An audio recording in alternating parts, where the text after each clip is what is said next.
تو یہ خواتین کے ساتھ ہی اس طرح کیوں ہوتا ہے کہ انہیں کوئی چیز محسوس ہو یا انہیں کوئی جن ان کے اوپر چڑھ جائے یا کوئی مسئلہ ہو جائے، ان کے ساتھ یہ مسئلہ کیوں؟ ان کے ساتھ اصل میں اس لیے ہوتا ہے کہ کچھ عوارضات ان کے ساتھ ایسے ہیں کہ جو مرد جن سے مبرہ ہیں.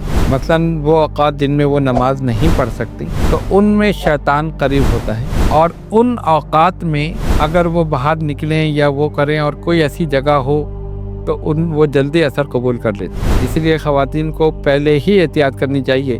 ان اوقات کے علاوہ بھی، یعنی جب وہ نماز پڑھ سکتی ہے اس کے علاوہ بھی ان کو چاہیے کہ باہر گھومنا، پارکوں میں جانا جہاں پر بہت زیادہ درخت ہیں، شادی میں شرکت کرنا.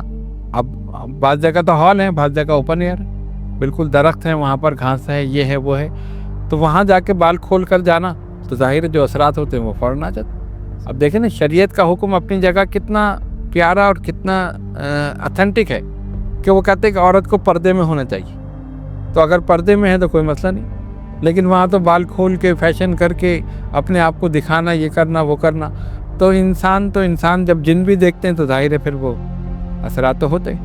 اب ہمارے پاس ایسے کیس آتے ہیں کسی کے بال جام ہو گئے، اس نے پکڑ لی اس طرح، یعنی دیکھنے میں نہیں محسوس ہو رہا لیکن اگر آپ ہاتھ لگائیں تو پتھر کی طرح. اس قسم کے کیس، کسی کے سر میں درد ہو رہا ہے، کسی کے کچھ ہو رہا ہے، تو یہ ساری تو خود پیدا کردہ چیزیں ہیں نا. اگر آپ شریعت کے دائرے میں رہ کر بالکل سر ڈھانپ کے، چہرہ ڈھانپ کے آپ جائیں تو کبھی ایسا نہیں ہوگا. تو شریعت کے جو اصول ہیں نا اپنی جگہ مسلم ہیں، لیکن ہماری خواتین اس طرف توجہ نہیں دیتی، اور بعد میں پھر یہ ساری بیماریاں اور یہ اثرات یہ پھر لے کے گھر لوٹتی.